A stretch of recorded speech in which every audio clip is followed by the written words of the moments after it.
The door opened, revealing a middle-aged man in a Takaran officer's uniform. "You must be Mr. Hiller," the man said. "Yes, I am," Yanni answered from just inside their quarters. He immediately noticed the 2 security guards flanking the officer. "And you are?" Suvan Navarro's head pulled back, somewhat surprised. "I am Suvan Navarro, leader of House Navarro and captain of the Avondale." "My apologies, Captain," Yanni replied, bowing his head in respect. "I'm afraid I am not yet familiar with Takaran rank insignias." "No apologies necessary," the captain insisted.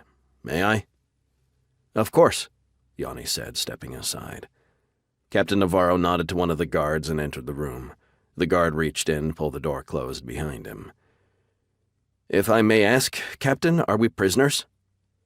Captain Navarro offered a sympathetic smile.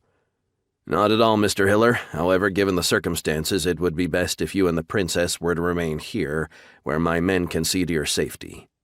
"Are we not safe anywhere aboard the Avondale?" Deliza asked as she entered the main living area from a side room. "You are safer on board the Avondale than any place else in the Pentaurus cluster," the captain began. "But until I can fully ensure the loyalties of everyone aboard this ship, additional precautions are necessary." "You do not trust your own men?" Yanni wondered. "My crew, yes. However, many people, including the 2 of you, have come aboard in recent days. Considering all that has transpired in the last 48 hours, let's just say that we must redress the issue, just to be sure." "The families of your crew are safe?" Deliza asked. "The families of my officers were evacuated 2 days ago, most of them to either the Darvino or Savoy systems." "And you're enlisted?" Deliza inquired. "Those who have chosen to continue their service on board the Avondale were given similar consideration. Those who favored returning to their families were paid accordingly and provided commercial transport back to Takara." "Then you are not at full staffing levels," Deliza surmised as she moved to the sofa. The business mindset of the princess caught the captain off guard, his head tilting to one side. "You are correct. Rest assured, however, the crew that remains will more than suffice."